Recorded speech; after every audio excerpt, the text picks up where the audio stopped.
corintiano, salve corintiano! E aí, anti-Corinthians, belezeira? 1, 2, 3, 4, 5! Corinthians emplaca uma goleada no Atlético Paranaense. Um susto no primeiro tempo, quando o Atlético Paranaense consegue empatar o jogo em 2-2. Mas Ramon Dias e Palillo mexeram no time e o time volta com uma outra postura para o segundo tempo. Primeiro gol do Corinthians, que sai numa jogada ensaiada, na cobrança de escanteio. Rodrigo Garro toca para o Yuri Alberto, devolve a bola para Rodrigo Garro, que toca para Mateuzinho e manda um balaço para o gol do Atlético Paranaense, abrindo o placar no 1-0. O Corinthians, que continuou pressionando o time do Atlético Paranaense, em outra cobrança de escanteio, aquele bate-rebate, a bola sobra para a lei do ex-Kaká, o nosso zagueiro artilheiro, que deu um toquinho por cima do goleiro do Atlético Paranaense, ampliando o placar para 2-0. O Corinthians, que começa a jogar tocando para o lado, recuando a bola, chamando o Atlético Paranaense para o seu campo,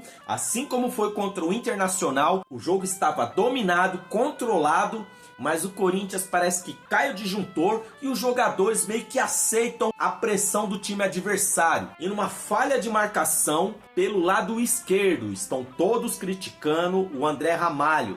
Mas a falha começa pelo lado esquerdo, porque assim que André Carrillo erra o bote e o jogador do Atlético Paranaense já faz a leitura, Nicão passa no meio de 6 jogadores do Corinthians. Lá da ponta direita, corta para o meio da área, Matheus Bidu andou, Breno Bidon andou e ninguém para gritar para o André Ramalho ladrão, porque foi o que aconteceu. O jogador do Atlético jogou a bola, André Ramalho, sem a visão da chegada do jogador Nicão do Atlético Paranaense, que se adiantou, deu uma cabeçada tirando de André Ramalho e também de Hugo Souza, diminuindo o placar de 2-1 para o Corinthians. E no segundo gol do Atlético Paranaense, de novo, outra falha de Matheus Bidu. E na disputa do pé de ferro entre José Martínez e o jogador do Atlético, vantagem para o jogador do Atlético, que viu seu companheiro se infiltrando. Matheus Bidu andou para a marcação e o jogador do Atlético Paranaense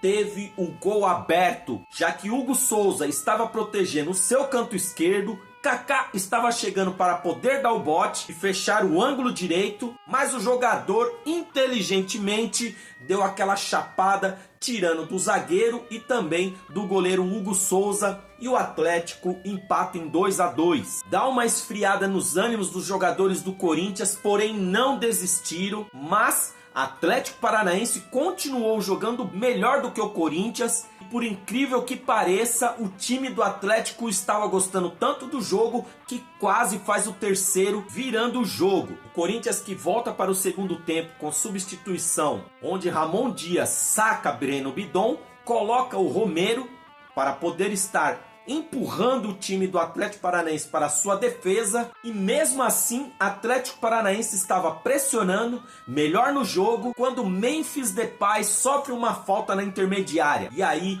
brilha a estrela do craque. O jogador chama a responsa, conversa com o Romero, que era um dos batedores de falta, fala com o Rodrigo Garro, que é o principal batedor de falta, pede a bola, chama a responsabilidade e fala: essa é minha. Essa é minha. E numa cobrança perfeita, a bola colocada com a mão no ângulo do goleiro do Atlético Paranaense, ampliando o placar para 3-2, e o Corinthians começa a melhorar no jogo. E aí, amigones, inteligentemente, Ramon Dias saca José Martínez, que não está bem. José Martínez já é a terceira partida que ele não está bem. É um jogador que é monstro desarmando, mas erra demais nos seus passes. No jogo contra o Flamengo pela Copa do Brasil esteve muito mal. No jogo contra o Internacional também muito mal. E ontem ficou muito evidente a dificuldade que José Martínez tem, não para destruir a jogada, mas sim para poder tocar. Os passes errados dele foram incríveis, armando contra-ataque. Sorte que o Atlético Paranaense, que não está bem, os seus dois centroavantes do Atlético não estão em fase boa, que acabou trazendo sorte para o jogador. E aí Ramon Dias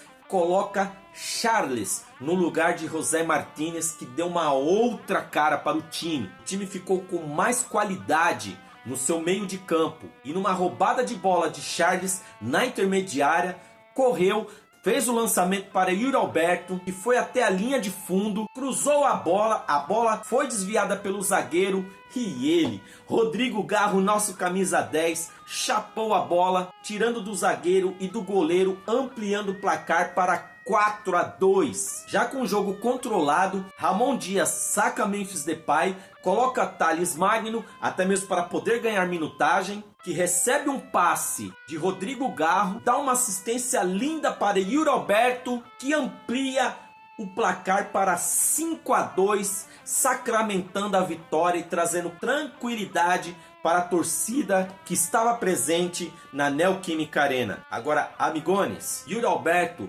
jogou demais. É um fato que é um jogador brigador, tem uma velocidade absurda, corre muito, corre o campo todo, ajuda os seus companheiros, mas não dá para ficar perdendo gol como ele perdeu neste jogo contra o Atlético Paranaense. Ele teve 3 oportunidades claras, mas a demora em suas decisões poderiam comprometer o jogo. E aquele tal negócio, quem não faz, toma. E nos 2 gols que ele acabou perdendo, deu contra-ataque, o Atlético Paranaense foi lá e acabou empatando o jogo. Ah, Marcelo, mas você não reconhece o esforço do jogador? Ok, eu reconheço, de fato.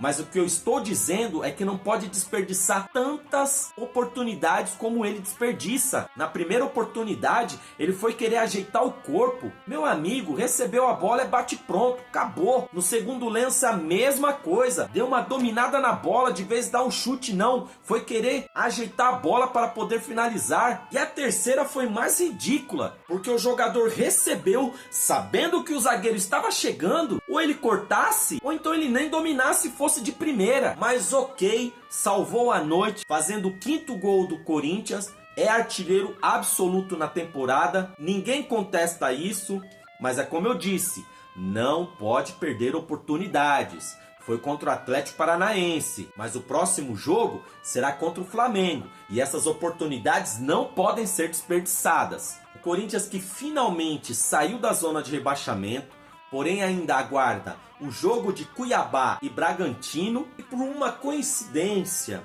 o Fluminense acabou vencendo o Flamengo, que estava desfalcado, o que é um resultado ruim pelo Campeonato Brasileiro, já que o Fluminense acaba passando o Corinthians, mas é um bom resultado pela Copa do Brasil, já que o time do Flamengo vem pressionado, o time ficou extremamente abalado. O técnico do Flamengo, Felipe Luiz, mal conseguiu dar uma entrevista, não sabia o que responder para os repórteres, e a torcida, depois de anos sem gritar olé, comemorou a vitória e já entoou o cântico: é guerra, é guerra, é guerra, domingo é guerra. E com essa pressão, a torcida do Corinthians irá aterrorizar o time do Flamengo, que fez por onde?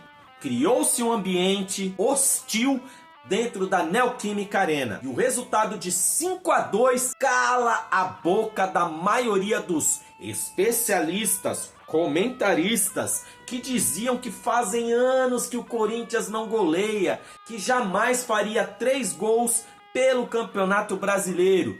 Toma aí, Corinthians meteu logo, foi 5 contra sim o fraco e abalado time do Atlético Paranaense, que agora está na zona de rebaixamento, mesmo com 2 jogos a menos. Entretanto, porém, todavia, o Corinthians só depende de si para poder fechar o ano saindo da zona de rebaixamento e pensar em outros projetos para o ano de 2025.